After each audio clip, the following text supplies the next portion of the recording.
Good evening, everyone. Please can I remind you that mobile telephones should be switched off to silent during this meeting. Please remain standing while Imam Junaid leads us in prayer in both Arabic and English. أعوذ بالله من الشيطان الرجيم بسم الله الرحمن الرحيم الحمد لله رب العالمين الرحمن الرحيم مالك يوم الدين إياك نعبد وإياك نستعين اهدنا صراط المستقيم صراط الذين أنعمت عليهم غير المغضوب عليهم ولا الضالين. Meaning, in the name of Almighty Allah, the most gracious, the merciful, praise be to Allah, Lord of the worlds, the most gracious, the most merciful, Master of the day of judgment. It is you we worship, and upon you we call for help. Guide us to the straight path, the path of those you have blessed, not those who have gone against, or those who have gone against whom your anger is on them, nor those who are misguided. Ya ayyuhan nasu inna halakinakum min dhakari wa unza wa jalinakum shu'uban wa qabaila lita'arafu inna akramakum indallahi atqakum inna allaha alimun khabirun.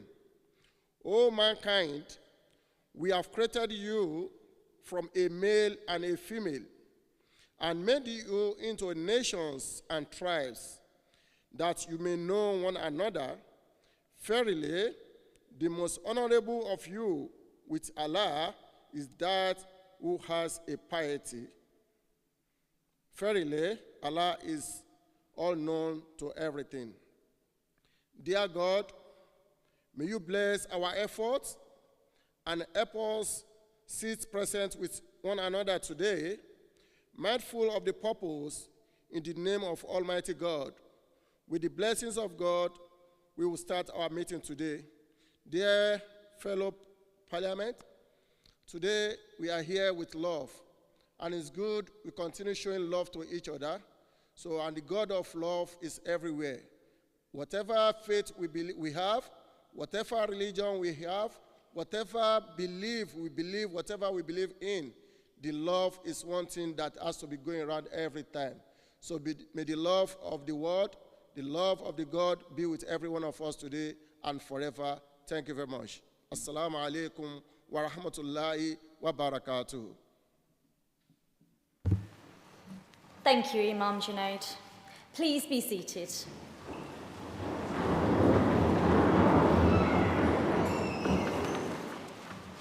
Apologies for absence have been received by Councillors Stephen Homer, Lane, Owen and Quinn. Are there any other apologies?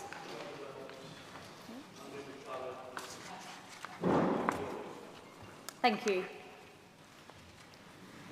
Executive Leader, fellow members and colleagues, it's a great pleasure and indeed an honour to be with you this afternoon at my first full council meeting as Civic Mayor of Tameside.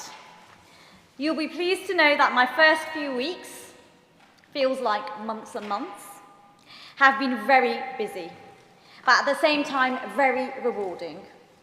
It has been a great privilege to represent the borough at so many events. I would like to begin by welcoming all the new and returning members to this afternoon's meeting. Whatever your loyalties, I am sure you will give dedicated service to your wards and to Tameside as a whole. I wish you all well. The biggest event of recent weeks, and I'm not referring to certain sporting successes, was the coronation, the first this country and the Commonwealth has witnessed for 70 years. It was a momentous and historic occasion, and I was happy to see it marked by the burial of a time capsule at Horton Green playing fields. This was put together by the school and community groups with the support of local councillors and will be unearthed in 100 years' time. It was exciting to meet children from various schools that participated in this. How exciting for them that their work will be dug up in 100 years' time. This is what we all must do. Keep our children involved, inspire and make history. Continuing in royal vein, I'm delighted to see that Tameside received recognition in the birthday honours, the first to be issued in the name of King Charles. Graham Quinn, Chief Executive of Newbridge Multi-Academy Trust, which supports 7 schools including Hawthorns, Audenshaw and Samuel Laycock in Ashton, was appointed an OBE for services to children and young people with special educational needs. And Petro Rayko from Ashton was awarded the MBE for services to the Ukrainian community as chair of the Association of Ukrainians in Greater Britain. 2 British Empire medals were issued to Henry Finney from Hyde for his work as a voluntary boxing coach, and Mohammed Mirza from Stalybridge for services to mental health. 2 British Empire medals were issued to Henry Finney. So I was also pleased to attend the investiture where Chris Ashworth from Ashton Sixth Form College received his British Empire Medal for services to education. Not everyone is recognised with such awards, but what I have witnessed in my last 8 weeks in office has been absolutely phenomenal. The amount of work, goodwill and volunteering that happens across Tameside has been a real eye-opener for me.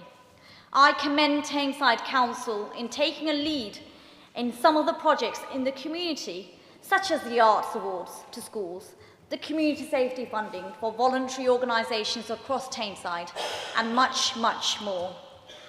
We really need to speak of the positivity and diversity of the work Tameside possesses.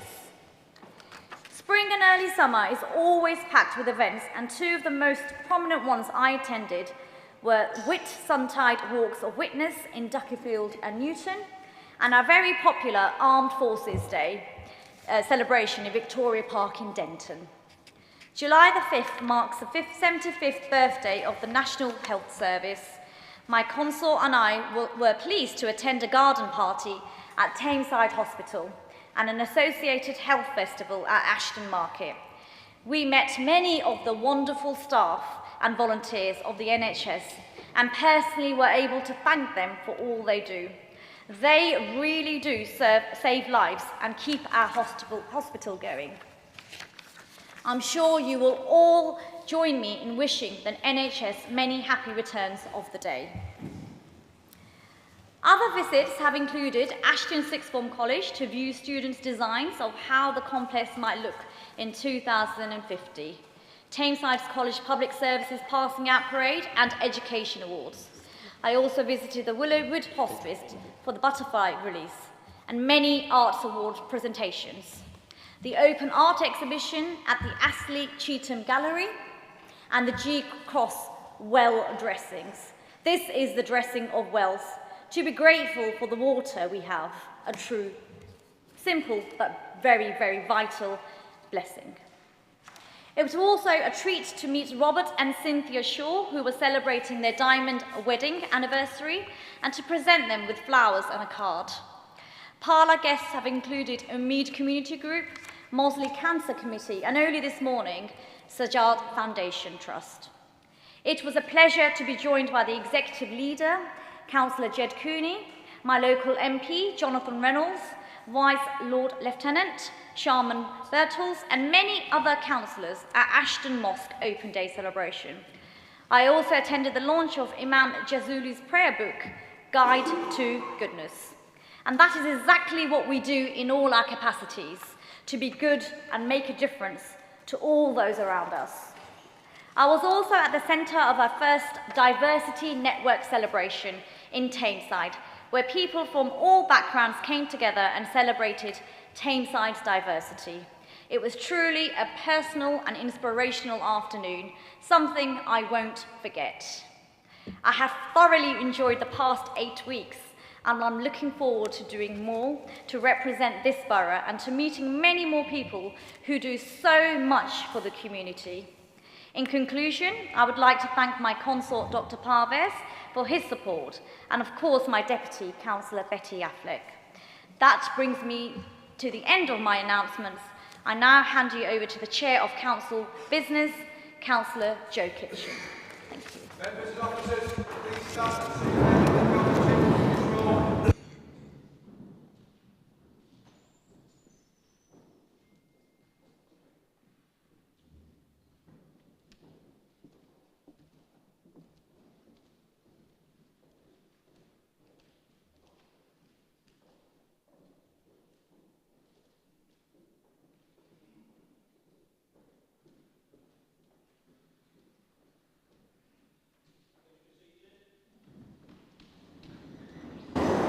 We'll now move on to agenda item 2, which is council minutes. Are they moved?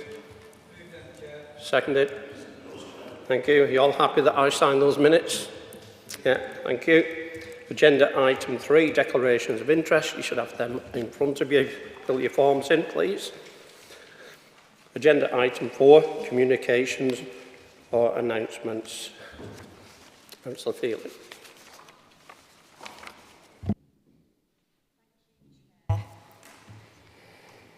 We in Tameside have had 40 Ofsted inspections this year in Tameside with some very positive feedback and results, and there are so many examples of what we could choose. So tonight I just want to pick out one of those examples, which is St Damian's, an outstanding school which has remained outstanding after routine re-inspection in June. The school continues to deliver outstanding outcomes for children over time, and the report is extremely positive, with the inspectors unable to identify any points for improvement. Ofsted found that lessons are an oasis of calm and purposeful learning. Pupils are grateful for the encouragement and support that the teachers provide to them, and it's an exceptionally ambitious curriculum. Put simply, pupils attending St Damian's thrive in school. Strong leadership and governance is the key to strong schools, and we are grateful to the head and his team for the hard work and commitment to Tameside children and families. We're grateful to all the staff in all our schools across Tameside, and also to the team, Ali and Jane, who lead on the work from Tameside Council. Thank you. Thank you. Slightly out of order, Leader.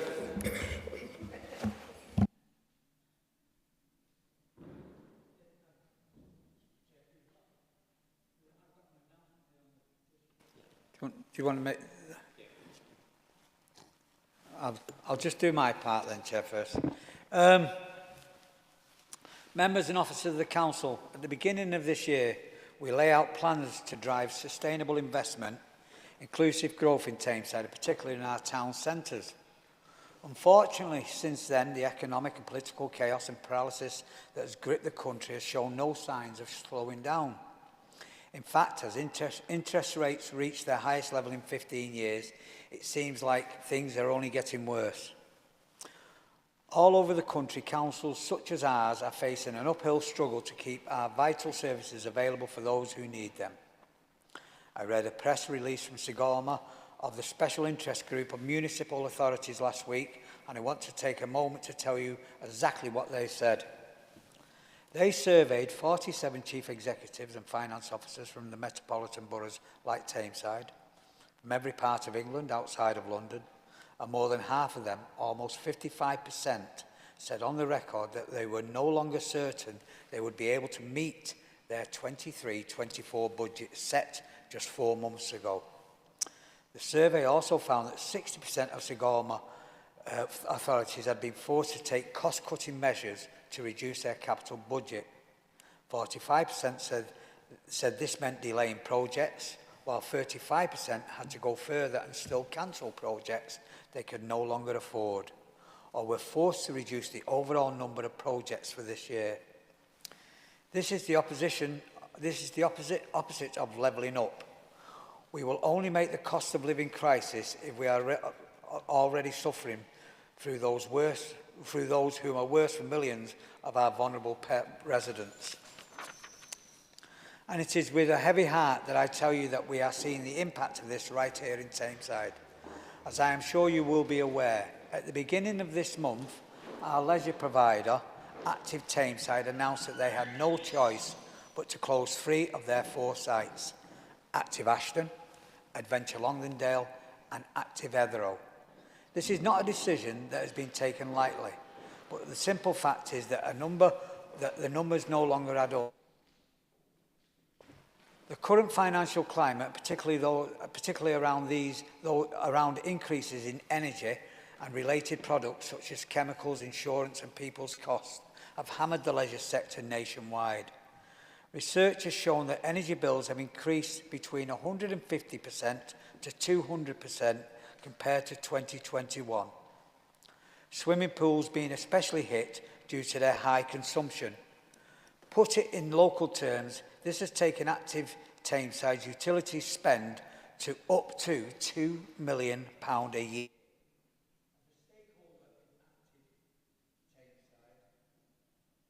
We have every sympathy with the plight they are facing, and we have done everything in our powers to support them through these difficult times.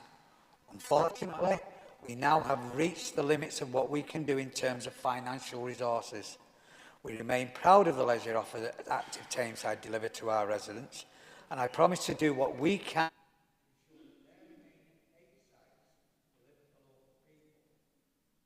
being taken to relocate all affected staff, service users and clubs wherever possible over the coming weeks.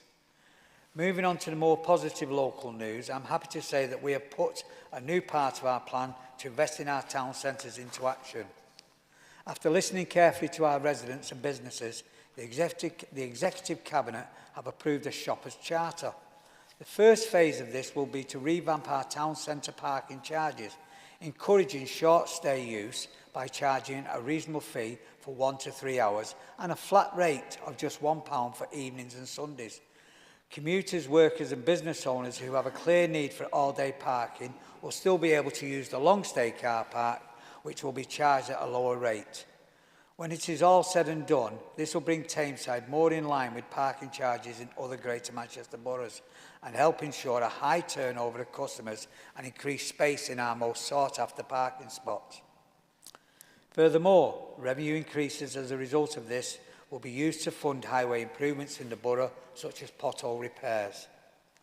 Towards the end of the summer, this will be backed up with the upgrading of local payment machines to accept both card and cash payments and the agreement of a long-term parking strategy. This will complement our wider strategic projects for our town centres, including the redevelopment of Ashton Town Hall, the Market Square, Ashton Moss, St Peter's Field, the mayoral development zones, Stalybridge Civic Hall, Drolsden and Hyde Grove Triangle. This is what levelling up should look like, not a dog-eat-dog world of austerity, high interest rates and local communities being forced to compete against each other for access to an ever-shrinking pot of funds. It's about the cooperation and consultation and using what resources and powers we have to make the changes that our residents have told us need to happen. But we cannot do it ourselves, and I want to finish this address by calling on the government to do much, much more. I don't just mean in terms of money, although more funding for local government is definitely and desperately needed.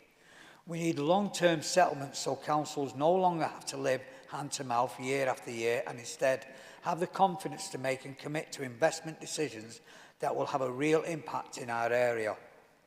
We need to end absolutely the insanity of competitive bidding for funding, a system which has seen cash-strapped councils spend money that can and should be spent in better elsewhere to draft proposals that are rejected out of hand for reasons that are never made clear to them.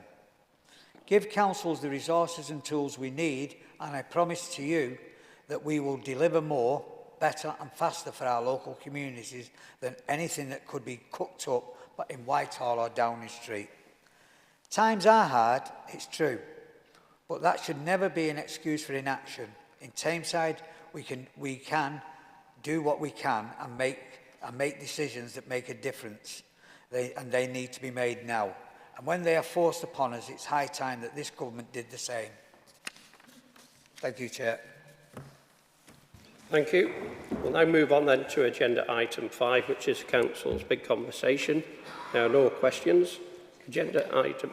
Sorry. Petition. Petition. Yeah, it's going back.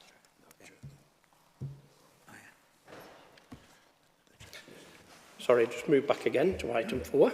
No. Completely messed that one up, didn't I? In line with the usual procedure, I'm formally recording the receipt of a petition from Denise Moss in receipt of car parking charges. This will be passed to the executive member to respond in writing. Thank you. Agenda item 6 is the meeting of the Executive Cabinet. Are those moved? Move that, Chair. Yeah, seconded. Any questions or comments?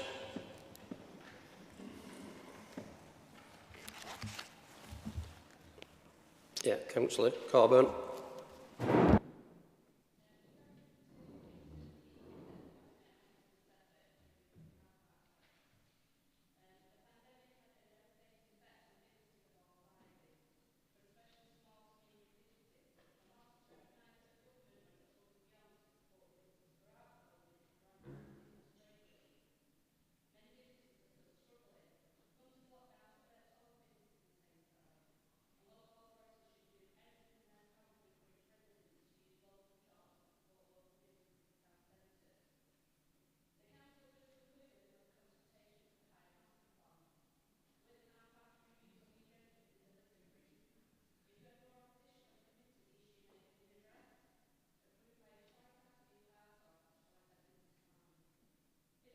Agenda and up for discussion, I would have readily agreed for the parking charges to increase.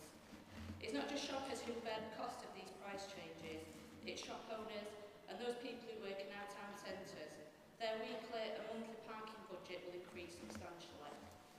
Residents of Hyde will not be able to pop into the town centre and park in Deal Street car park for 50p for half an hour. According to the new tariffs, they will pay £1.50 for an hour, which is an increase of 200%, resulting in a decline of shoppers coming into Hyde Town Centre. I understand that Labour and Oldham Council offer free car parking for 3 hours each on Saturday and Sunday.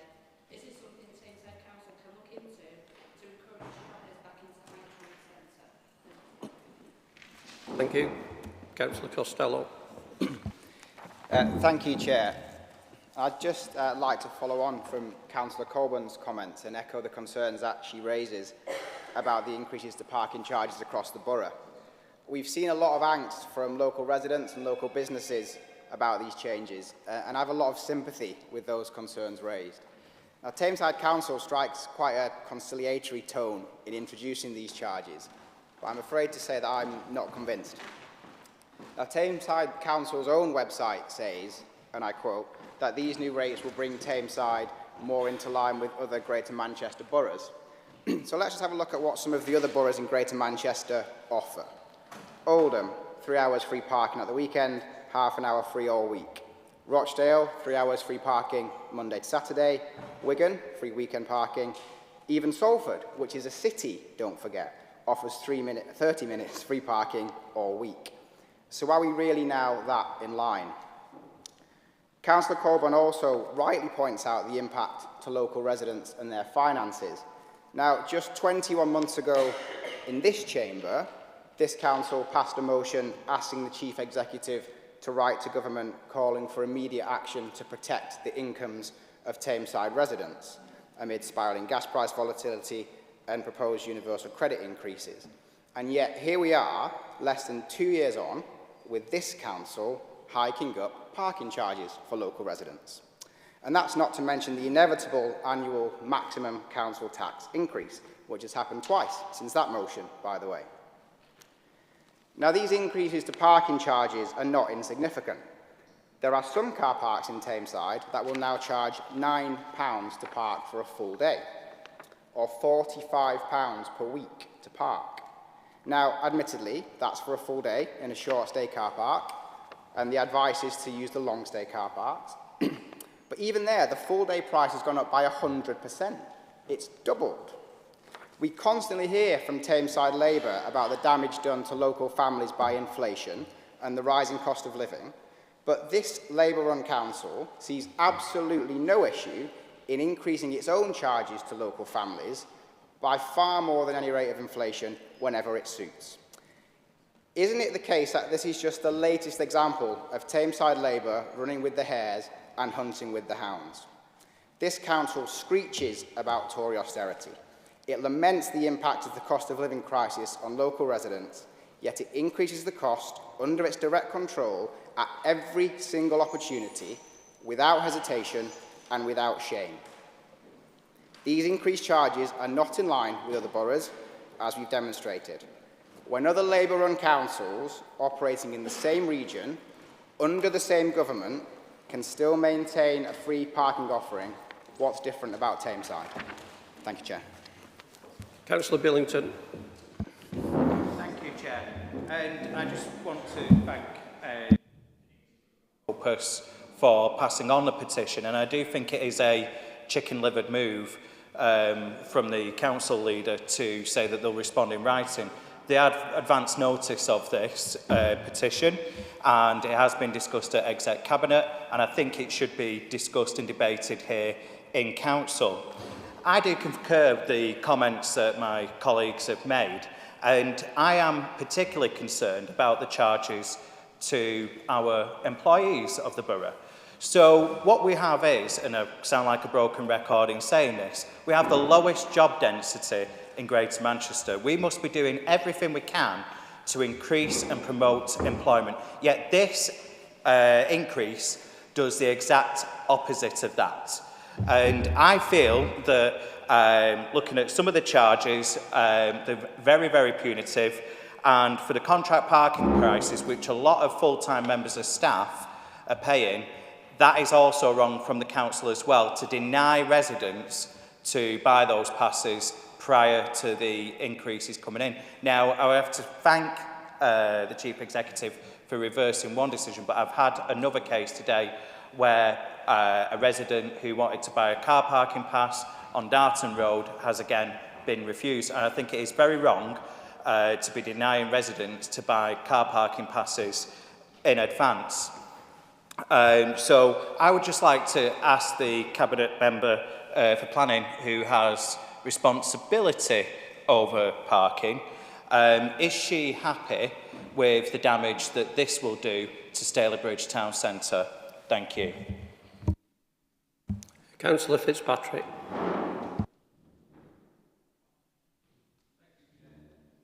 It's on item 5 of the minutes, and it's the outturn report of 31st of March 2023. And I'd like to congratulate Councillor North for the budget this year.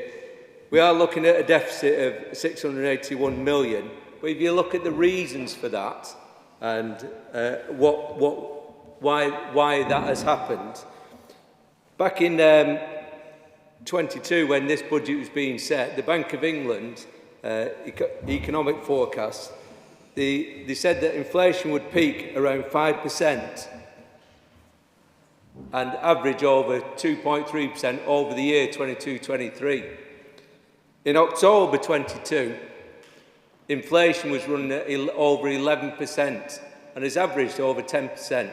Now, makes you wonder why the Bank of England's forecast got it so wrong, that they were forecasting a 2.3 average forecast and it's over 10%. And that's one of the reasons why the budget is the way it is. But I'll give you some insight into that. Stalybridge and Hyde Conservatives, on their Facebook page on the 5th of September 2022, we wish to offer our sincere congratulations to Liz Truss on being elected party leader and Prime Minister. So the Stalybridge and Hyde Conservatives congratulated Liz Truss on smashing the economy of Great Britain. Because that's what happened, and that's why we see inflation over 11%. She was elected only by the Tories, not by the general public, and then got rid of straight away because she did so much damage to this country and our economy. They supported that, and they try and preach here today on what our economic situation should be. If we go further on, the reasons why the budget is so out, and it is I think Councillor North has done an exceptional job in getting the budget to where it is today. Because if we look what Councillor Billington was proposing in 2022, no council tax rise. I'd ask Councillor North, what effect would that have had on this budget if the Tories would have been able to put that forward? And they asked at the same time, reduce the income to the council. Again, you've got to wonder what they're proposing when the budget is in such a mess and the country's in such a mess with the finances. 13 years of austerity, £168 million lost to this authority. And then in the local elections, they tell us national issues aren't affected in local elections. Clearly they are. Clearly, that had an effect on the elections this year. And again, I go back to their Facebook page. Liam Billington on the 19th of April 2023. The choice is clear. 45 years of Labour running the council or a chance with the Conservatives. That was put out to the people of Tameside. The result? 51 Labour councillors, 6 Conservatives. The people of Tameside know we're doing a good job in this chamber because they keep electing us. Every 20 years we have an all-out election and the Tories make no impact on it at all. And if they're wondering why we get 51 councillors, because we put up 57 candidates. They put up 37. There's no way they can ever take control of this authority.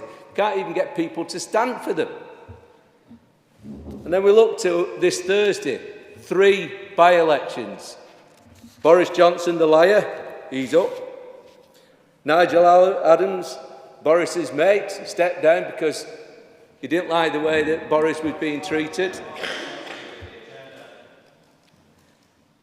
It's about the budget, Councillor, and the effect that I have. And if you just listen, Liam, you might learn something. So do me the courtesy of listening to me. I had to listen to you. Please give me the same courtesy. And David Warburton, who took cocaine, thought it was all right to take cocaine. So those are the sort of people that we had running our economy. We shouldn't be having 3 by-elections on Thursday. We should be having a general election. This government's got to go, and the sooner they do, the better for this country.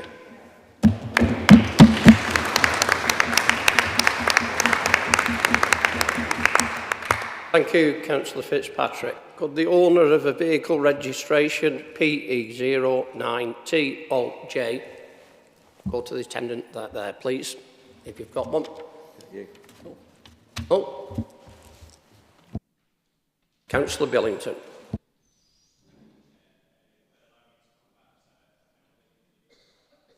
I did forget to speak on another item, so thank you. I just want to say that I met with the executive member for Grove today, and I just want to thank him for the time that we had today to discuss a number of issues on growth in Tameside. But one thing that sticks out in the executive cabinet minutes is the Tameside Business Awards, which was being run, the council are now proposing to run and bring back. There has been recently a Quest Media Tameside Business Awards, which they were using the council logo and the Greater Manchester Combined Authority Grove Company logo, despite not having any sponsorship or association with the awards. Can I ask what the council will be doing to ensure that these mistakes are not made again? Thank you. Thank you. Anybody else wish to speak? Leader, wish to respond, or one of your executives? Respond to the bulk of them, Chair, and Councillor Sweeten will respond to the latter one. Regarding Councillor Colburn, Costello and Billington and the parking, I get the point. I come in here every morning to Tameside at 8 o'clock. And if you drive in, try and park. I had a person pull me as I walked past the market at 12 o'clock, and it was, quite rightly so, she was having to go over the parking. I said, well, we'll go over the road if you want. Now, I had videoed it. I've got it here. Full, the car park, 8 o'clock. Not shoppers, full. I said, go to the far one if you want. I said, there's about 6 spaces. Not shoppers, just 6 spaces. So the 6 shoppers might get a bit of room. I can remember in Drolsden, we had a car park. Shopping Giant owned the car park, well, it's privately owned now, but Shopping Giant was empty, the car park was full.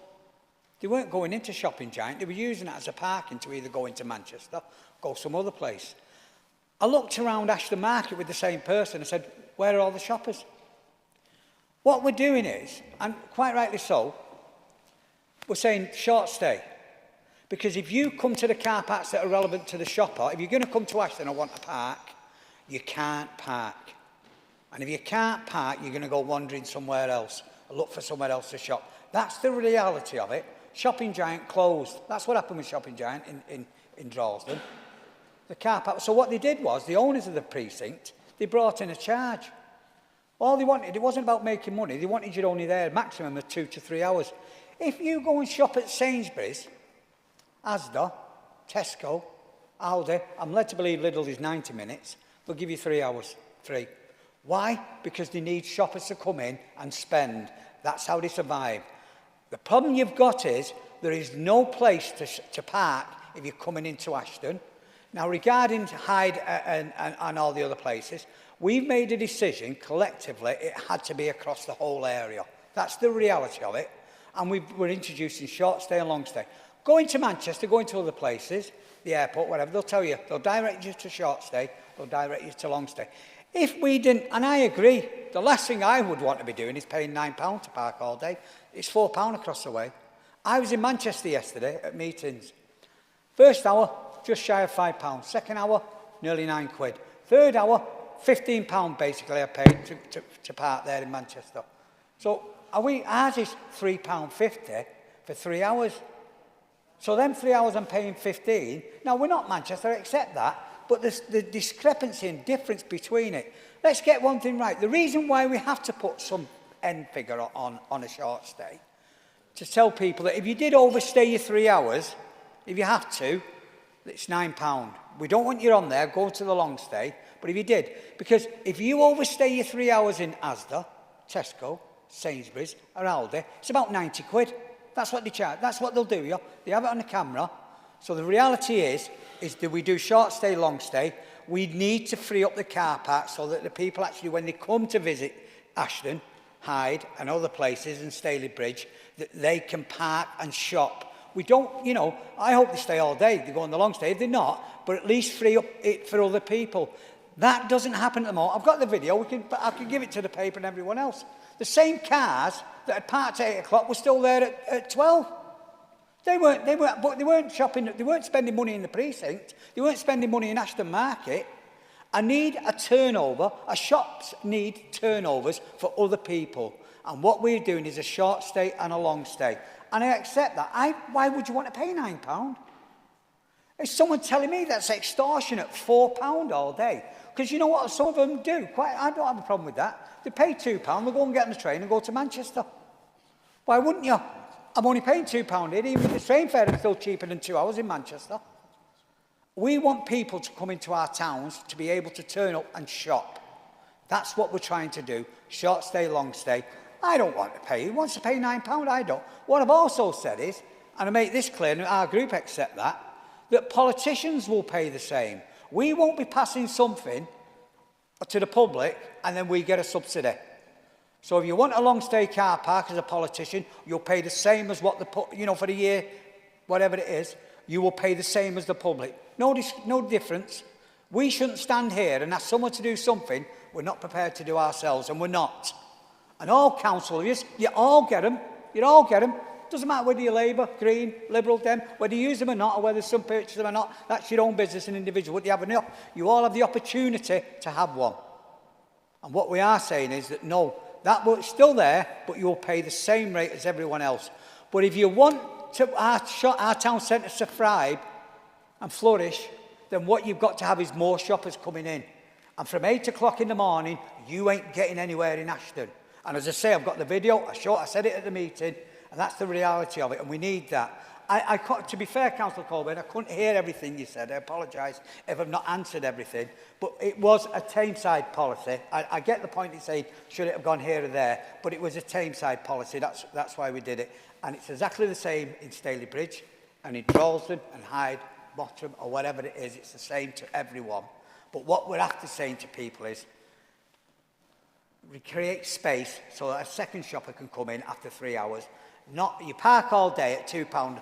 I'm not that daft. I'd be clever enough to say, well, I'm going into Manchester. And I've done it myself. I've got the train to Victoria from here because it was cheaper to park here and just get the train in and shop and then come back.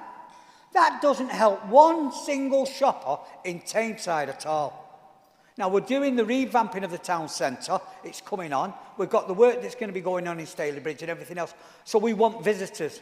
We want more visitors to come. We want them to be able to drive up and see there is space. And you go in a lot of towns that will tell you where the short stay is and the long stay. I don't want £9. Who would want to pay that? But you understand, if you didn't have an end price and someone had to stay there all day, then you're going to get a £90 or whatever it is in the other stores. Why do the commercial shops that fund yous, under the Conservative Party, why do they have a 3-hour cut-off? Because they need more. So if the commercial side think that that's the right way to go, that's why we're introducing short stay. Someone might have a point over the massive rises. We're going from £2 to £3.50. We're going from £2 to £4 for all day. You know, as I said, going to Manchester, Bill said he was in Oldham and it cost him £3 for the night, wasn't it? Something like that. Ours is £1. Ours is £1 for the night. You want to go to theatre?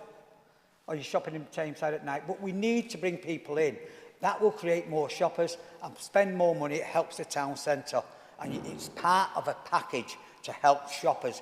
We need, and it said it's a shopper's charter.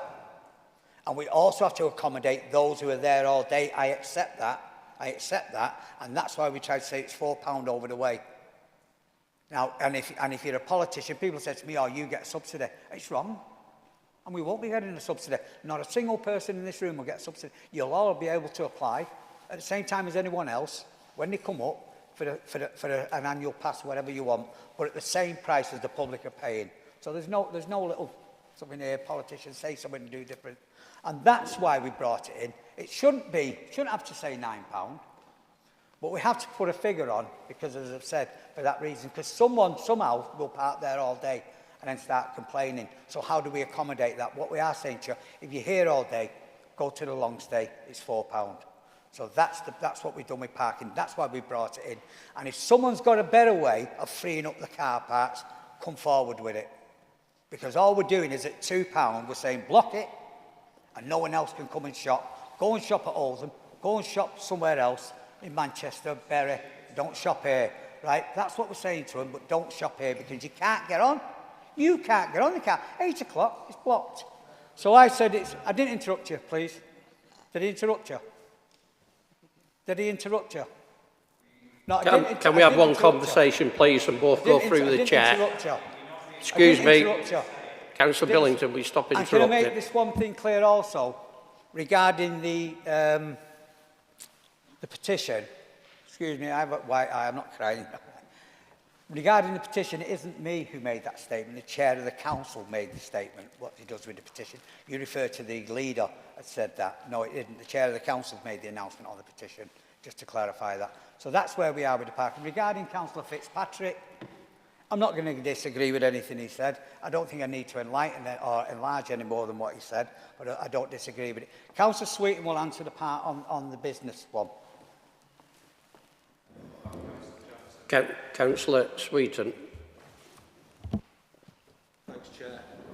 Does this go red? Oh, yeah, we're red. I have got a responsibility for business, as you know. Car parking charges, where car parks are, I do have an interest in that. There is crossover. Having spent many, many minutes during the course of sometimes every day of the week, following car after car after car round the car park to try and find a car parking space, when I heard there was a review going on, I welcomed that. I welcomed the review. Because I know where the other car parks are. Believe you me, having spent that time following several cars round and round, I go to the next car park and I'll see an older couple disappear up Penny Meadow. They're gone. Those shops have lost their business. That day, maybe the next, if they come back and they get the same stuff.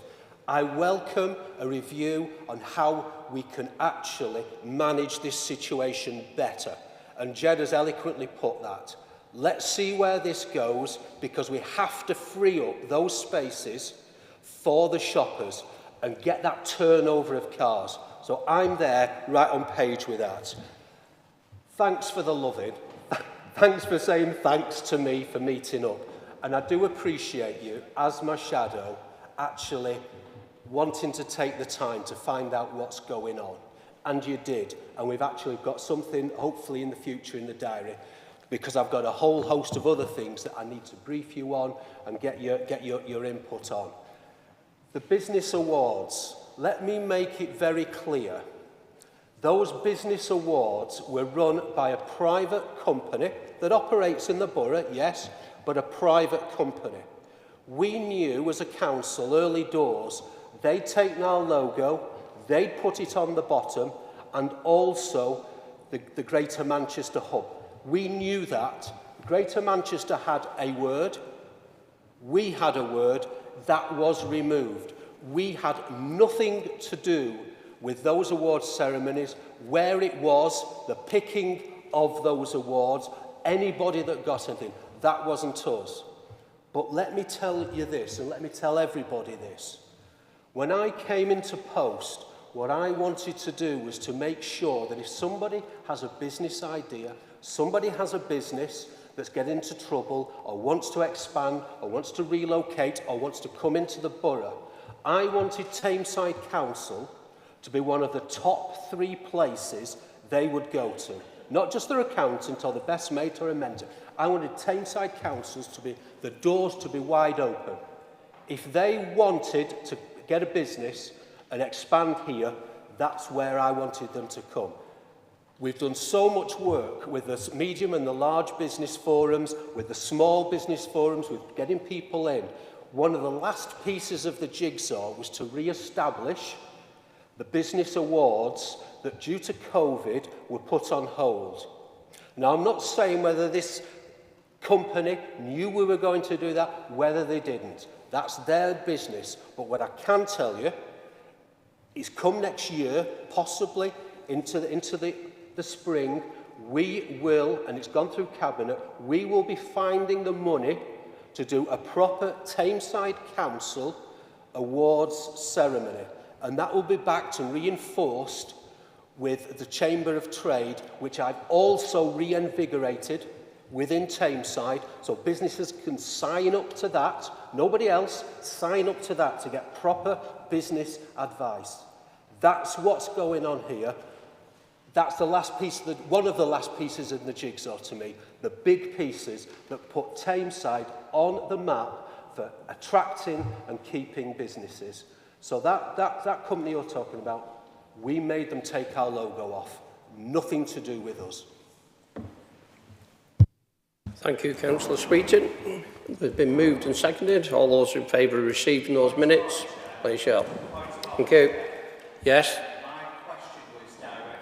Yeah. I'm well aware of that, Councillor Billington, but don't interrupt. Councillor Billington.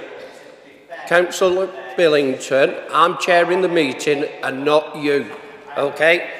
Right, all those in favour of those receiving the minutes, please move. Thank you.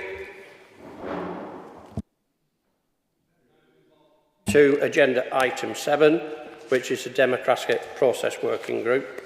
Ask the leader to move.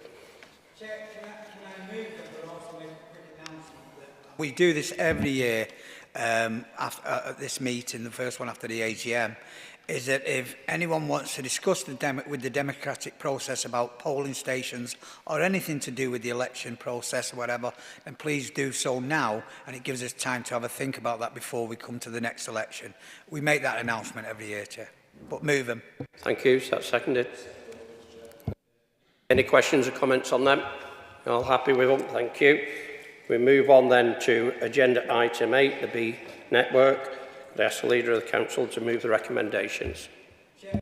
Move the recommendation that Councillor has agreed set out in the report, except that Councillor Jackson will be the substitution for Councillor Bray, who will be the representative on this committee, Chair. Thank you. Is that seconded? Thank you. Any questions or comments? Councillor Dickinson. Is this right? Thank you, Chairman. The B Network, Improving Greater Manchester Governance. Having read the report, I can assure you the recommendations set out will not improve governance or transparency. In fact, councillors will find it harder to have any knowledge about what is going on or the policies of transport in general. You only have to look at what was the police and fire authorities to know that's true. They were authorities in their own right, and when the Mayor of Greater Manchester came into being, these two authorities disappeared in what seemed like overnight, and one joint committee was formed, and we all know the criticism both services have had since.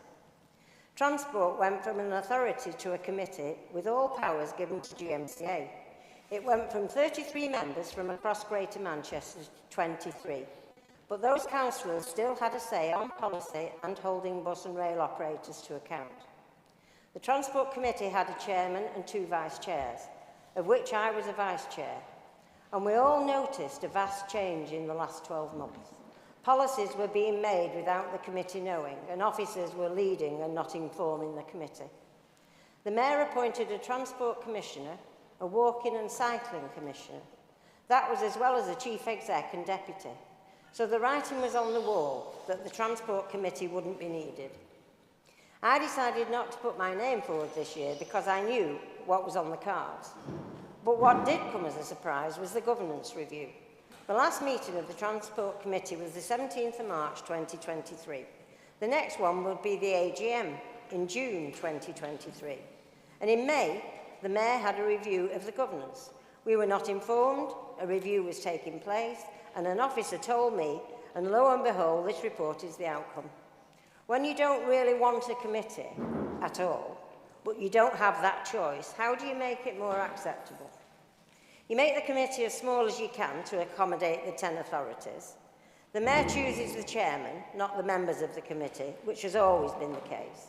And you tell people this will be simplified and transparent, support enhanced member and public engagement, and the best one, ensure delegation to officers.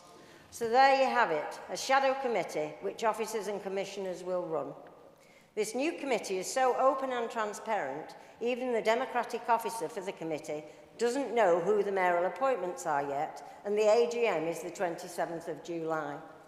This report is just a whitewash, and as for item 7, clear scrutiny arrangements, that really is a joke. There is no real scrutiny of the GMCA, as we all know, so Transport has no chance. So the Conservative group will not be supporting this report. Thanks, Chairman. Thank you. Councillor Billington. Yes, Chair. Before you interrupted me, what I was going to say was my question before was directed to Councillor Jackson. I will get on to the point in a moment. You allowed Councillor Fitzpatrick to digress.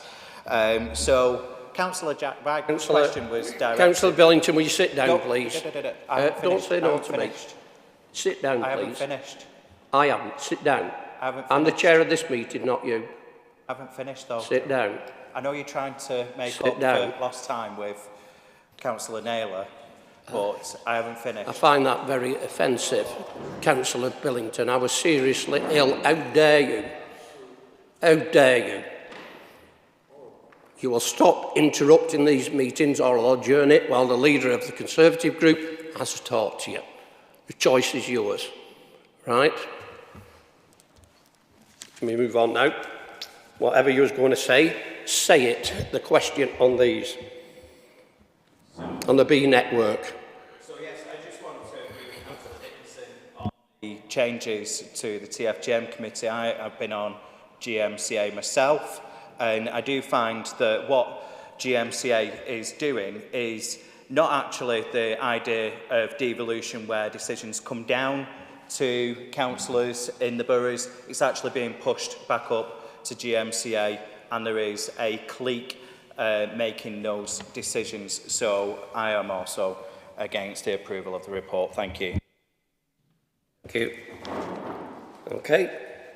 That's been moved, seconded. Anybody wish to respond? I mean, and there has been, the reason why there was the problems over the governance of it, Councillor Dickinson, leaders have had issues. And you know, I've sat in the room and there has been issues.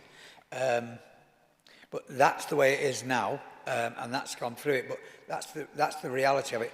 I do take on board the point that you said, and I know you were for a long time very active, and I think it was either the chair or the vice chair of the Transport Committee. This model now is where we are with the Trailblazer, and you know, we have to make it work, and that's why they were trying to dictate who would sit on there. And I know that Councillor Bray's done an exceptional job and has an understanding of it better than anyone in this borough, other than yourself. Not disrespect yourself, but in our group is a way of saying that then.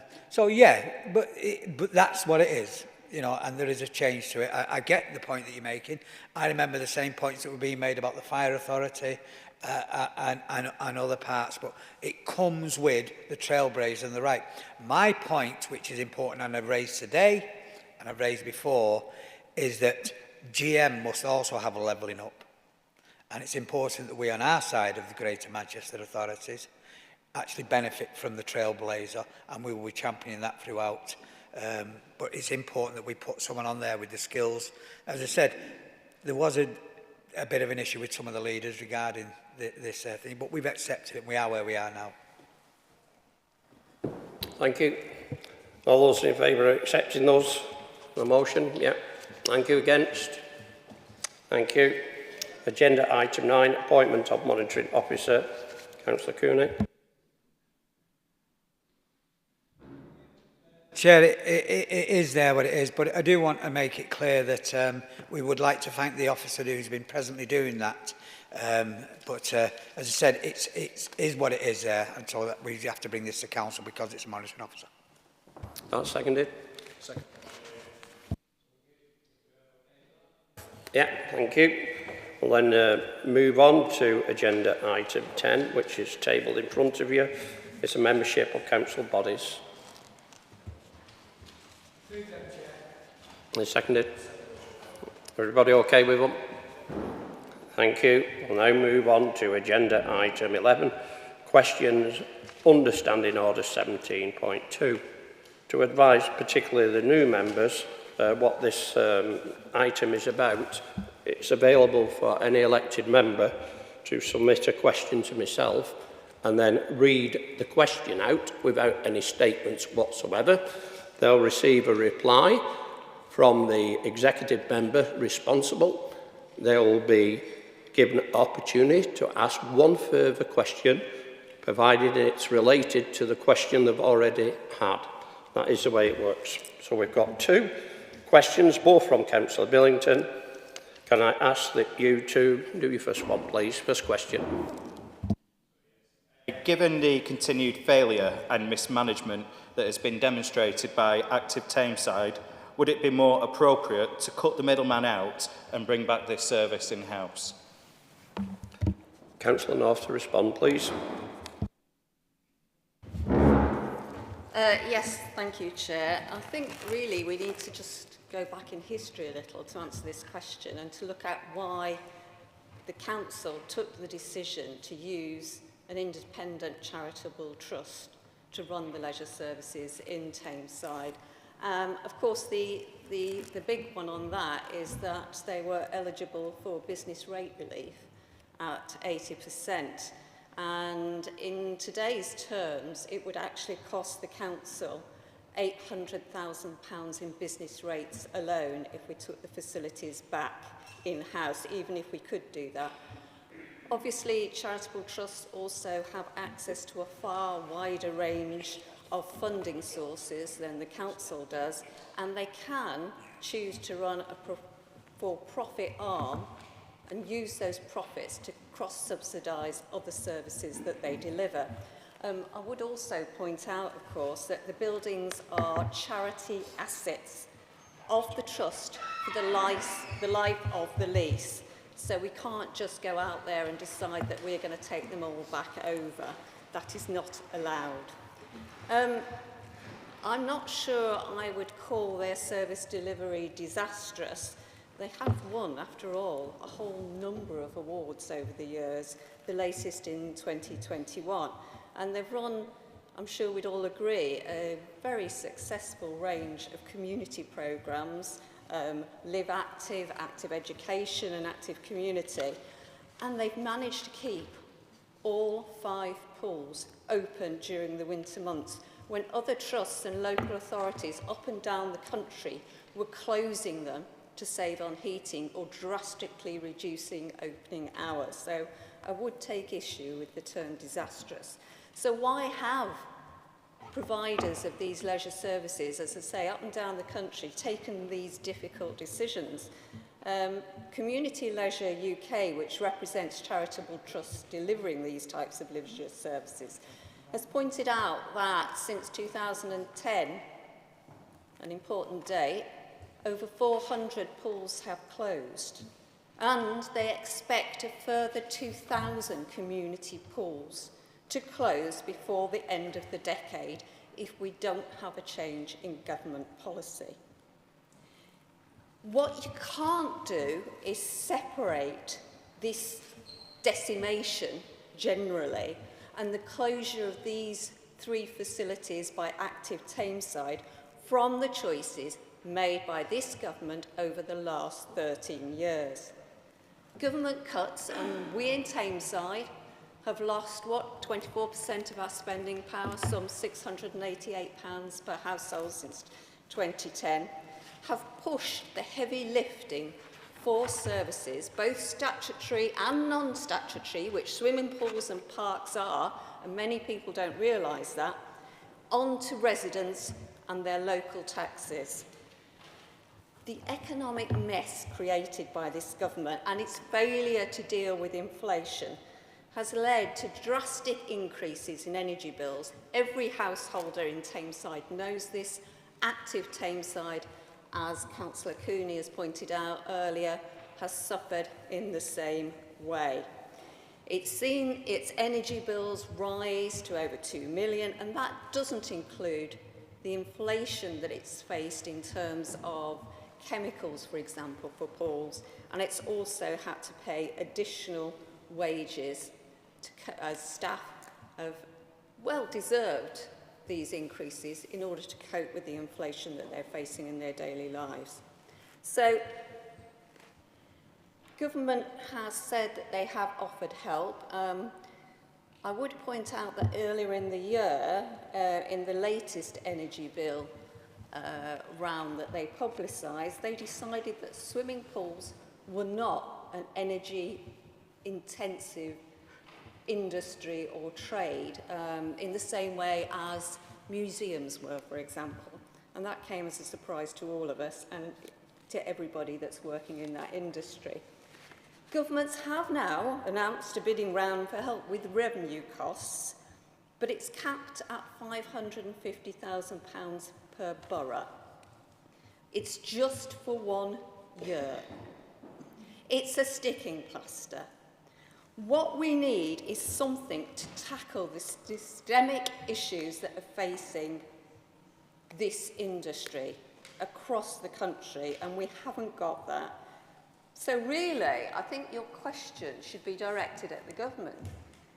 We should be asking why swimming pools aren't a statutory service and why the government is not funding them properly. Thank you.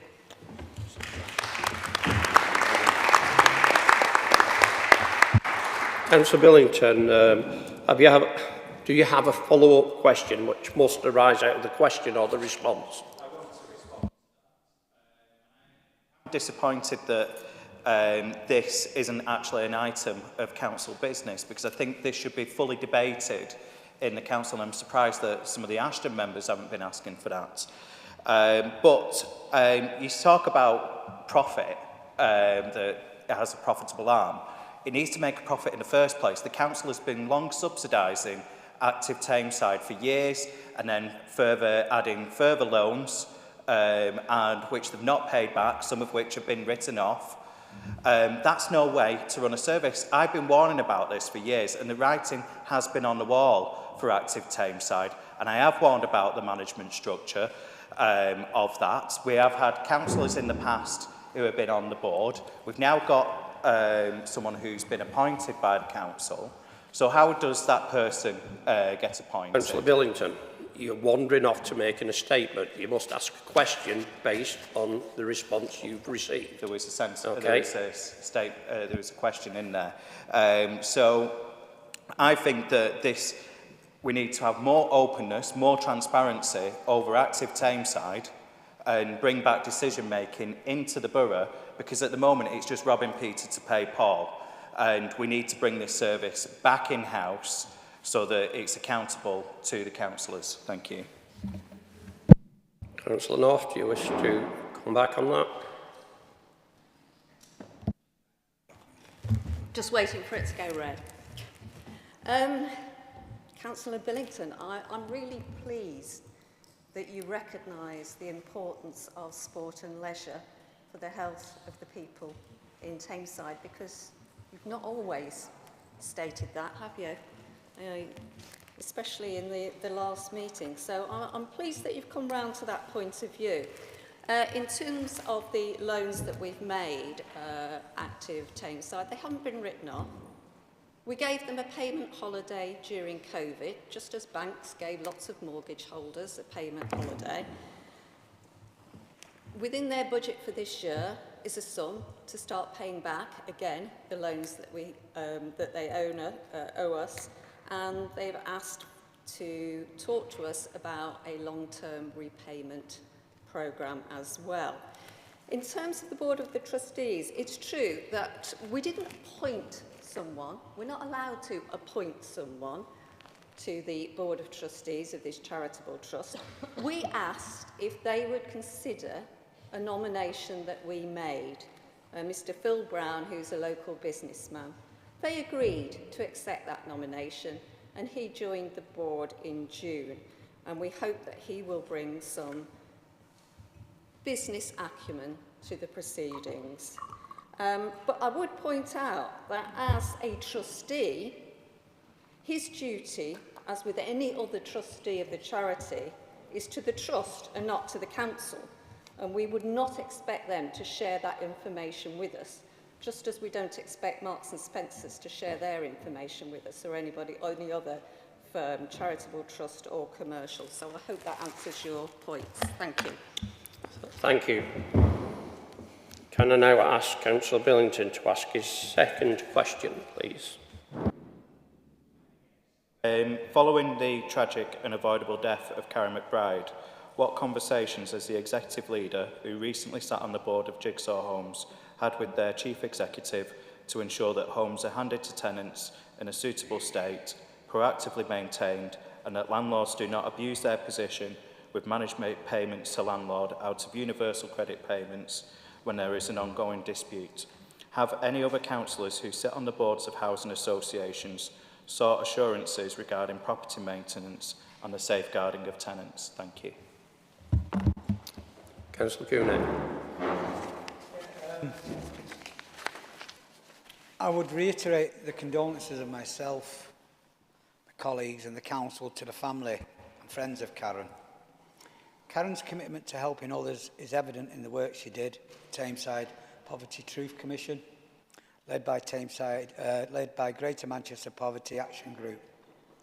She brought insight and experience that was invaluable to them in developing their recommendations, all of which have been included in the new poverty strategy adopted by all partners across Tameside at the Health and Wellbeing Board on March of this year. It would not be appropriate for me to comment here on the specifics around Karen's housing situation and her interaction with Jigsaw Homes. Councillors and the council, as a strategic housing authority for Tameside, work with all registered social landlords in a collaborative way to ensure housing needs are met and tenants supported appropriately. This is done in a number of ways, Councillors often support tenants with queries and complaints to their landlord. Similarly, they use their position as community leaders. Councillors challenge landlords on issues that affect a group of tenants. The council as an organisation has a clear housing strategy for the borough and works directly with registered social landlords on long-term issues through forums like the Health and Wellbeing Board and the Registered Providers Partnership. It is also not my job nor the council to regulate these, as there is a housing ombudsman and they are regulated also by the DULUC. At the inquest into Karen's death, the coroner found that no systemic failings by any organisation contributed to her death.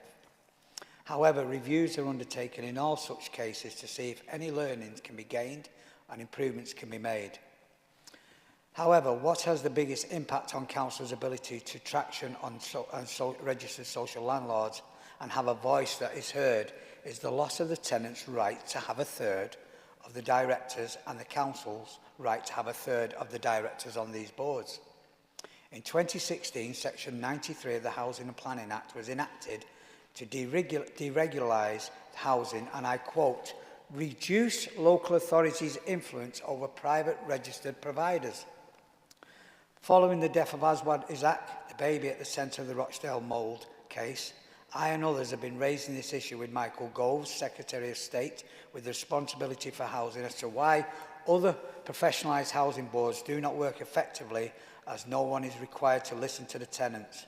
So I and the rest of this council would support you in raising this with your government to prevent such matters ever rising again. Thank you. Councillor Billings, any follow-up questions to that? Yes. Councillor Cooney, you say that you don't have an oversight of that, but it should be a responsibility of a responsible board member.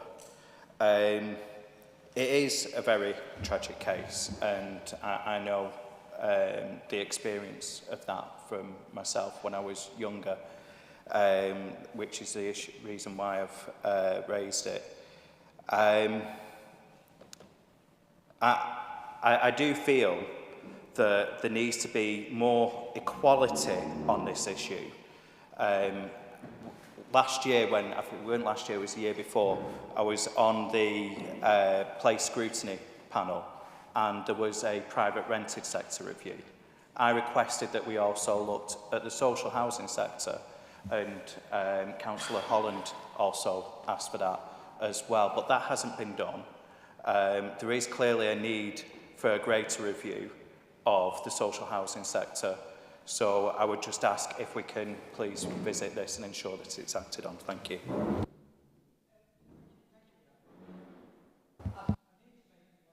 Clear, and I'm not going to go, you're right. Getting them around the table. I've now got that lead role in the CA. And, I've admitted some of the things. I have to watch what I say here because of that. But I have concern with registered providers and the drift away from local involvement.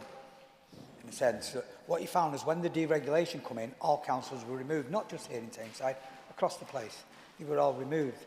We, along with the tenants, actually live in them areas. We deal with the issues. What I find is I'm sat in front of a board that have no idea some of the issues where they are in Tameside or wherever they're sitting in Rochdale. The leader of Rochdale Borough Council said to me he never ever met the chief exec of Rochdale Borough Housing. Never ever met with them at all. Now you think, and that is clearly one of the failings of that legislation. We need to get, and I've argued this with Labour, I've argued it when I've gone there, we're not going to get money to buy them back. We're never going to do that. But you can give us a golden share where we have enough strong representation on there that actually can influence the vote. A lot of the voting I attend is 9-1. The person one is me for a number of issues.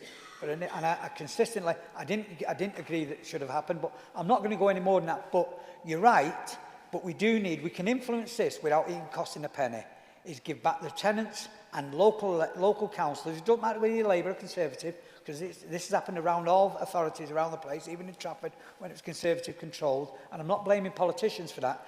Give us back that right to have enough influence on them boards to have an impact on the housing where we live and the customers that come to us, the tenants who are our electors as well. Give us back that. Argue it in Michael Gove. I'm going to be arguing with future Labour governments, and I'm arguing it now. Give us back the golden share. Don't cost a penny, but it gives us major influence. Thank you, Councillor Cooney. We now move on to agenda item 12, urgent items. There is one urgent item that has been tabled this evening, which is a motion concerning the proposed closure of train station ticket offices. With Council's permission, I'll invite Councillor Roderick to propose the motion. Thank you, Chair. For brevity, I won't read the motion in its entirety, but it is to call on the government to intervene to get rail companies to change their decision on all the railway station closures in Tameside.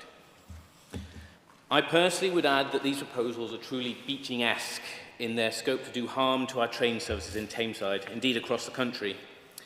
The claim that the intent is to create customer-focused stations doesn't stand up to examination, particularly as staffed hours are being reduced to 2 hours in mornings only in Tameside, which is great for commuters, not so great for anyone wishing to travel off-peak.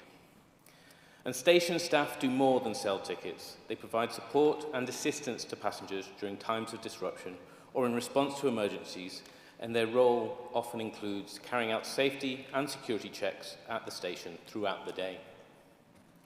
Staff are trained and experienced in dealing with difficult incidents, and indeed their presence is most likely to deter any abusive or antisocial behaviour, which I would add is most likely to happen outside of 7 o'clock in the morning to 9 o'clock in the morning. Having roving staff no longer based in the ticket office not only makes staff more difficult to locate, which is particularly problematic for the disabled and older people, but also reduces their ability to give tailored and one-on-one advice, which is a great strength of staffed ticket offices at the moment. And of course, the other option is ticket vending machines, ticket machines.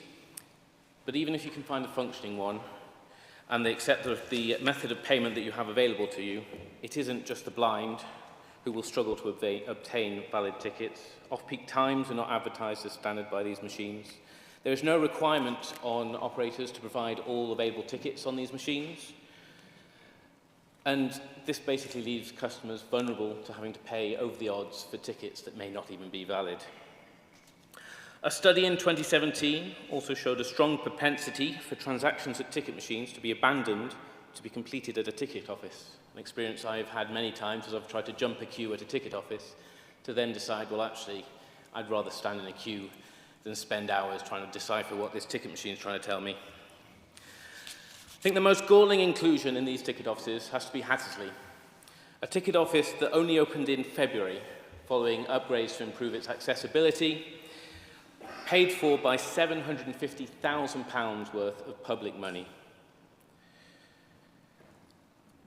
This upgrade in Hattersley does also hold some evidence of what these closures will do to the rail network as well, because Northern's own data for ticket sales shows that during the year that the ticket office was closed, ticket sales were reduced compared to what has been sold since it reopened, about 16% reduction in ticket sales. The Rail Delivery Group uses the figure of only 12% ticket office sales to suggest that offices are not required. But in Tameside, the number is between 20 and 25% of all ticket sales at our stations.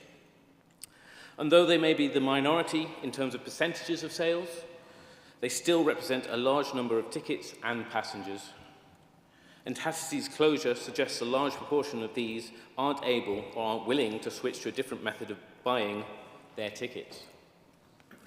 Just as Beeching's closures had negative social impacts in the 60s, so these ticket office closures will have today.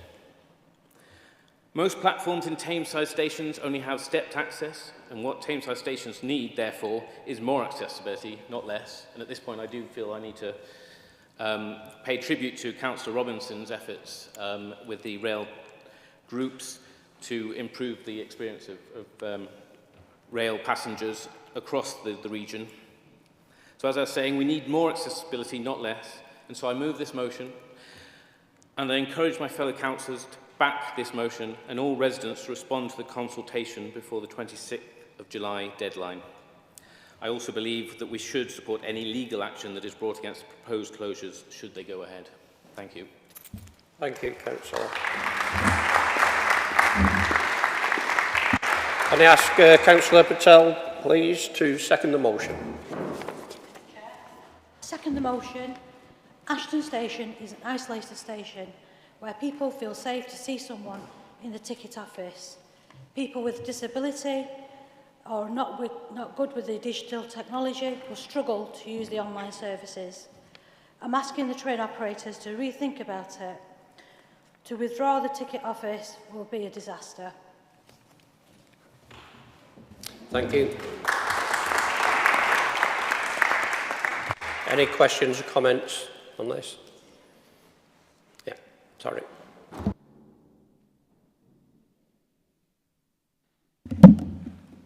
Thank you, Chair. And let me congratulate Councillors Roderick and Patel on a well-articulated motion.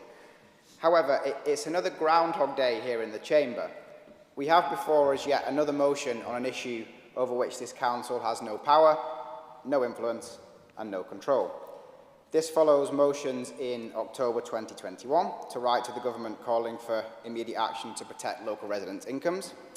In December 21, to ask the Chief Executive to write to the Environment Secretary to ask him to increase funding for the Environment Agency. In February 2022, to ask the Executive Leader and the Chief Executive to write to the DVSA to oppose the closure of the Hyde Test Centre. And in October 2022, to write to the Prime Minister, no less, to ask him to ban fracking in the UK. All of these motions, having been passed in this chamber, achieved exactly the same thing. Nothing. Had they not been passed, they would also have achieved the same thing. Nothing. In short, these motions waste time in this chamber and do nothing more than provide a platform for members of this council to pontificate, posture, and most often bash the government. That isn't to say these issues aren't important to residents, and it isn't to say that our group agrees or disagrees with the substance of some of these issues. It is to say that this council has no control over the issues raised, and our time could be better spent delivering things that are within our control that make a difference to the lives of the people we represent. That is the reason people elect us to this chamber. The Conservative group will abstain on this vote, as we have with the motions, knowing full well that, as with the other motions, the result of the vote will be irrelevant to the outcome of the issue that it claims to deal with. We would implore this council to ensure greater relevance of agenda items going forward and focus on issues on which this council can deliver tangible outcomes for Tameside residents. Thank you. Thank you. Councillor Reid.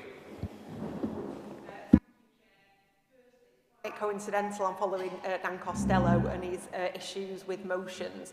As elected councillors, what is more important than us being able to come here and raise the issues that matter most to our constituents?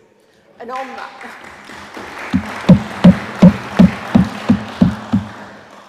that point, it is actually with regards to the consultation, and I won't reiterate the arguments my colleagues have so eloquently put forward.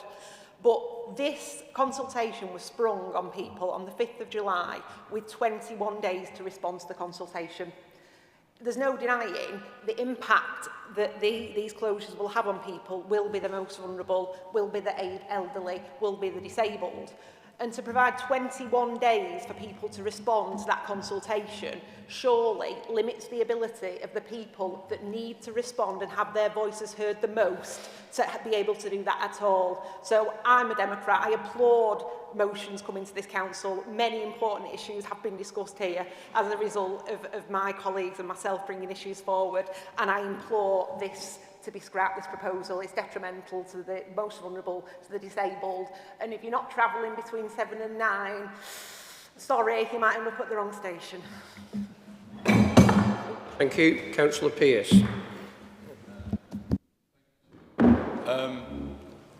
I stand to support the motion put forward by Councillor Roderick.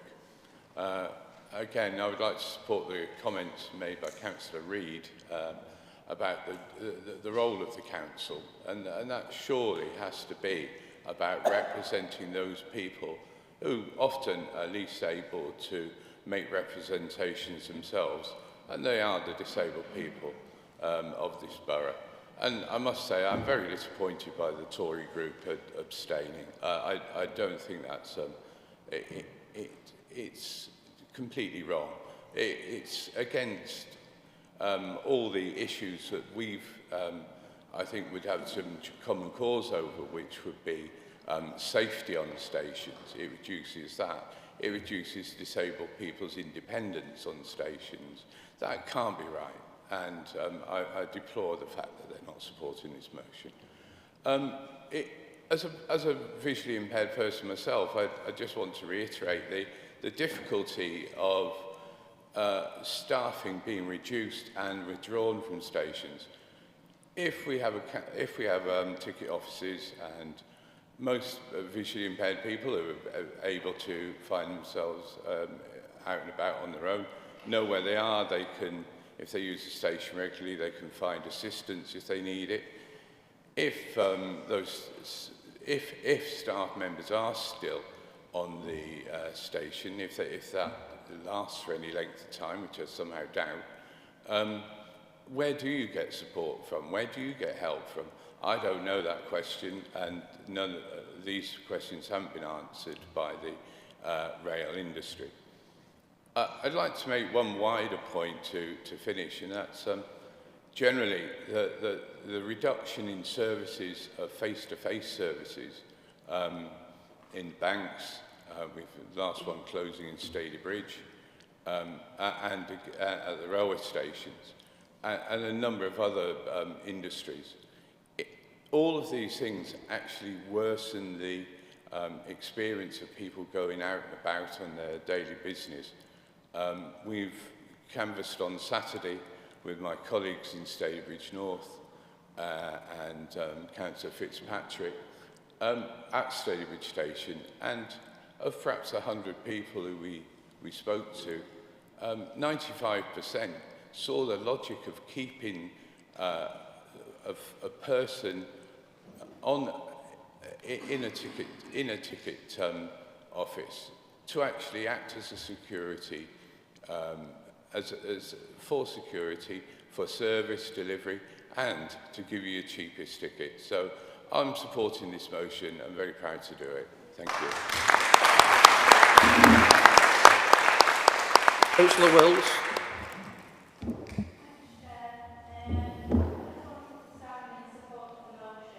And also couldn't help but highlight the hypocrisy of my colleague, Councillor Costello, in terms of how ineffective he feels raising motions are that highlight the inequalities that we suffer here in Tameside for policies like this, plans like this, and yet somehow abstaining from voting on this is effective in what regard. So yeah, I just wanted to say that, but also to say, as somebody who is partially sighted and been reliant on public transport all my life, I do find that the plans that are looking to affect ticket offices across the country are disabling, not enabling. I've been reliant on public transport. I'm sure we, as a chamber and general public, have seen the difficulties wheelchair users have accessing trains on and off, and further plans like this just make those inequality gaps wider and wider. So I'd like to thank Councillor Roderick for bringing this forward and fully support it. Thank you. Councillor Anne Holland.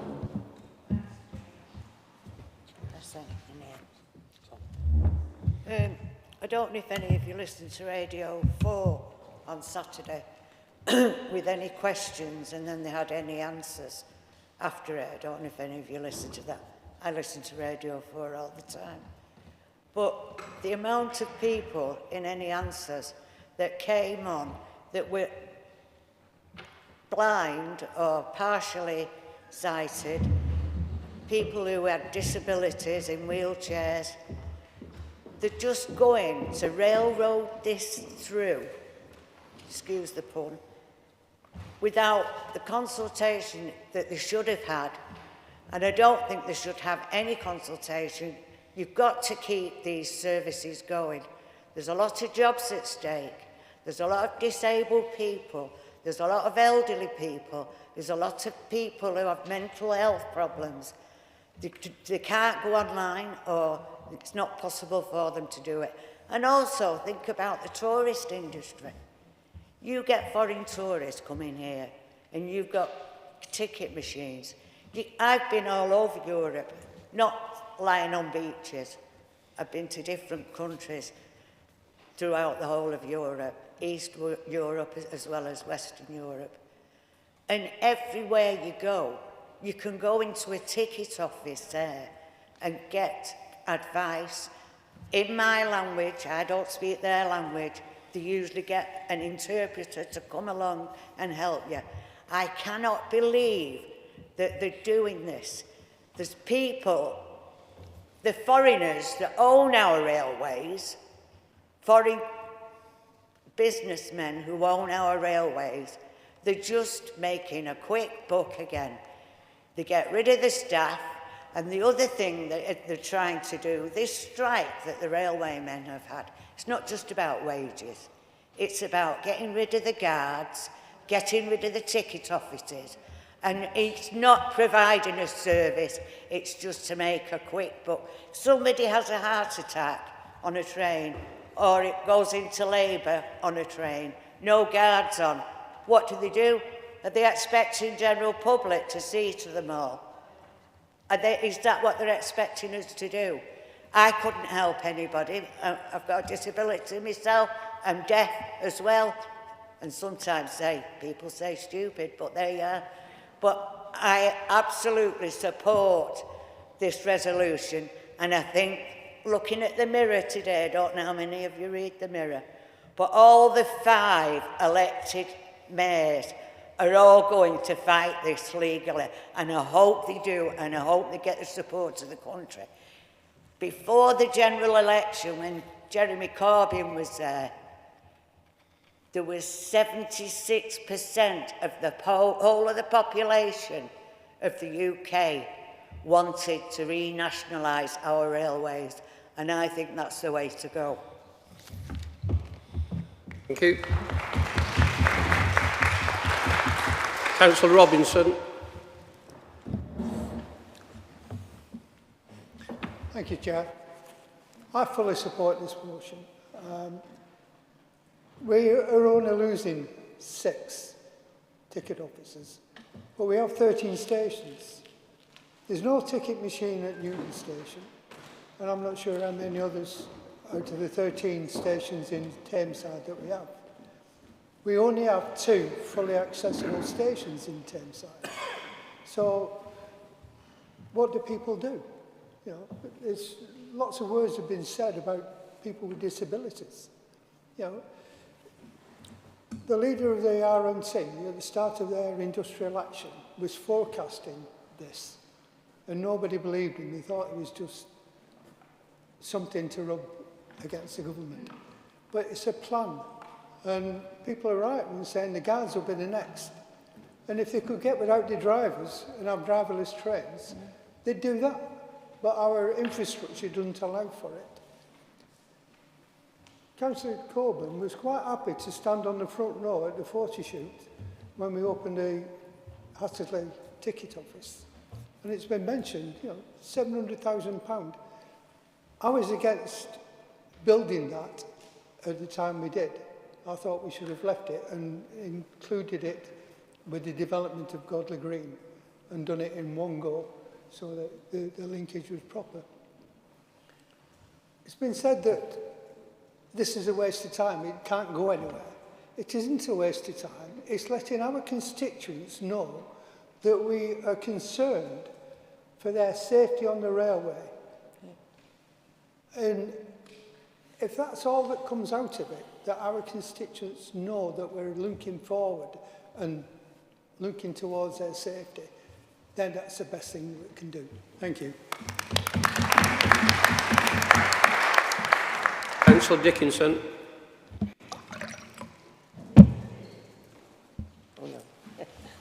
Thank you, Chairman. I've got to say firstly that I personally support every comment that's been made about ticket closures. I've fought very hard on Transport for Greater Manchester, for guards on Metrolinx, guards on trains, conductors on buses, and the ticket office closure to me is just appalling. That wasn't the point we were making. The point is, and Councillor Robinson says to let constituents know. My constituents do know, because when I talk to them, I say, well, I think it's terrible, blah, blah, blah, no consultation. I agree with every word that's been said. But you can send this to the government, and for years now, I've listened to motions about government and how the chief exec's writing to the minister, how the chief exec's doing this and that. We've never once had a reply. We've never once known what the motion did or didn't do. That's the point that's being made. You can stand up and talk, and that's great for your constituents to know, but it's pointless. That's the only thing I'm saying. If I could do it personally, if I could go to Downing Street and argue the toss, I would. I can't, and this is pointless. Thank you. Thank you. Councillor Billington. Yes. I just want to concur what Councillor Dickinson said. I think our ticket station staff are really great, and I agree with Councillor Roderick in how clunky these machines are. I've tried using them myself to try and save time when there's been a queue, and it's not worked. I think what would take up more uptake of selling tickets are ticket stations, because we have seen a reduction in that, is to allow the ticket station staff to sell some of the advance tickets that you can get on the train line 15 minutes, 10 minutes before your journey. So I think that would be a good idea. But I have to agree with my colleagues. These motions are a waste of time. Councillor Reid attacks the length of the consultation, though. Yeah, it is bad, but have you seen some of the Tameside consultations? They're often not very well advertised. And before you even answer a question on something which is preloaded, you have to answer through a list of what 50 genders you might be, or 50 different types of sexuality, just to respond to car parking charges. It's that stupid. Councillor Wills says that motions are effective in addressing inequalities. But how about addressing the things that you can do in Tameside? So like things on education, why our education lags behind other boroughs, or why our businesses, we're not getting businesses attracted to the borough. These are things that we can do ourselves, but they just simply don't happen. And I don't see any of the other Labour councillors asking for this, because you just sit there like mute lemmings most of the time. Then Councillor Holland says it's difficult for tourists, and well, where are the tourists in Tameside? I wouldn't really want to take my holiday here. And that you've got ticket office staff speaking multiple languages. I've never come across that one before. But I just want to ask this. How many ticket offices do we have on the Metrolink that's controlled by the Mayor? Absolutely zero. How many conductors do we have on the Metrolink? Absolutely zero. So you've got the power to do these things, but when you do, you don't actually do it yourself. And they do have these travel safe officers, but they just seem to just go and try and look for tickets rather than actually helping out people or addressing antisocial behaviour, it seems. But just to wrap up, you do have 3 Labour MPs, which I'm sure you're very happy about. I know they all bicker with each other at the moment. But, you know, you've got 3 Labour MPs to fight this in Parliament. So you should be asking them to fight this rather than writing to the government. Councillor Dickinson has brought up about writing letters and to the government. And I know there's been comments in the past about, well, we don't get a response back. Well, Stockport Council do, and they include it in the minutes. I know Trafford Council do as well, and they include responses back from the government in their following minutes. It just seems that Tameside doesn't seem to get these responses. Perhaps the government sees you as an irrelevance. I don't know, but there we are. Thank you. Councillor Fitzpatrick.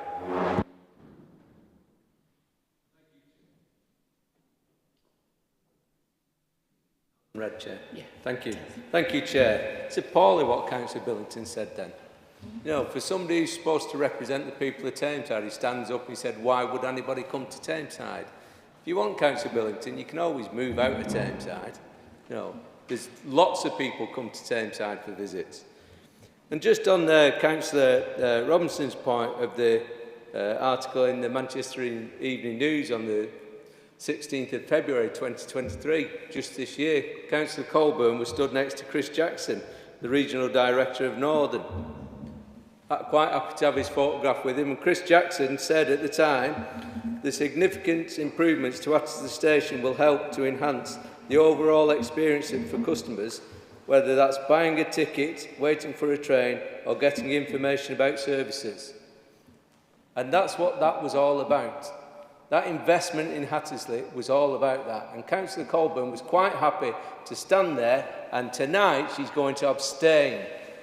Absolutely disgraceful that she's doing that. Should be supporting the people of Godley to keep this station open. I hope she stands up tonight and says that she'll vote for this motion, because the people of Godley need somebody fighting for them to keep this train station going. 750,000 invested in it, and this government are going to close it down. It's disgraceful. On another point, Councillor Dixon's quite right in the sense that the government don't listen to anybody. They don't listen to the junior doctors, they won't talk to them. They don't listen to the teaching staff, they won't talk to them. They don't listen to the railway workers, they won't talk to them. So it's nothing new that they won't talk to us. But that's something that we've found. And the sooner we have this general election and get rid of this government, the better we'll all be.